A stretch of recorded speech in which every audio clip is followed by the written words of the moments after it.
पुराने जमाने में बारूद कैसे बनती थी? इसके लिए 3 चीजें चाहिए होती थी। पहली, गंधक जो ज्वालामुखी के पास आसानी से मिल जाती थी। दूसरी, कोयला, वो भी मिल ही जाता था।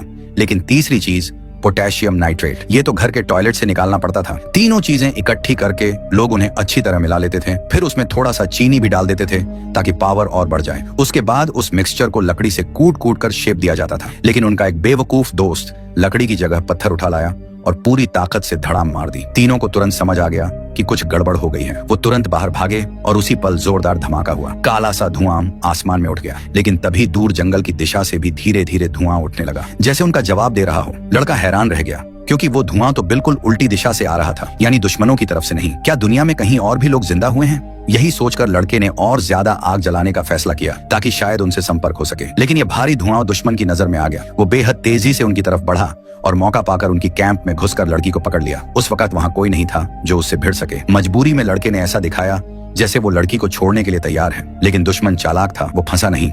उसने तलवार चलाकर लड़की के बालों की एक लट काट दी और बोला, जिंदगी चाहिए तो मुझे रिवाइवल फ्लूइड का पूरा फॉर्मूला बता दे, नहीं तो लड़की मर जाएगी। लड़का मजबूर होकर पूरी डिटेल में फॉर्मूला बता देता है। पर सुनने के बाद भी दुश्मन ने तय किया कि लड़के को मारना ही पड़ेगा, क्योंकि उसकी जिंदगी से साइंस आगे बढ़ेगी और उसके साम्राज्य को खतरा होगा। दुश्मन ने साफ बोल दिया, या तो साइंस छोड़ दे वरना मौत के लिए तैयार रहे। लेकिन लड़का डटा रहा, साइंस ही भविष्य है और भविष्य ही साइंस है। मैं मर जाऊंगा पर इसे छोड़ूंगा नहीं। मरने से पहले उसने बस इतना कहा, एक ही वार करना ताकि दर्द न हो। दुश्मन ने हंसकर कहा, ठीक है, एक ही वार में गर्दन तोड़ दूंगा। उसी वक्त दोस्त वापस आया, पर बहुत देर हो चुकी थी। जैसे ही वो दौड़कर पहुंचा, दुश्मन ने एक ही वार में लड़के की गर्दन तोड़ दी। लड़का गिरकर हमेशा के लिए शांत हो गया। दोस्त उसे देख फूट फूट कर रो पड़ा। जो लड़का हमेशा भोला और सीधा साधा था, उसके चेहरे पर अचानक खौफनाक गुस्सा उतर आया। उसकी मौजूदगी इतनी भारी लगी कि दुश्मन को भी डर महसूस हुआ। उसने धीरे से लड़के के शव को जमीन पर रखा और फिर एक विशाल चट्टान उठाकर आसमान की तरफ पूरी ताकत से उछाल दी।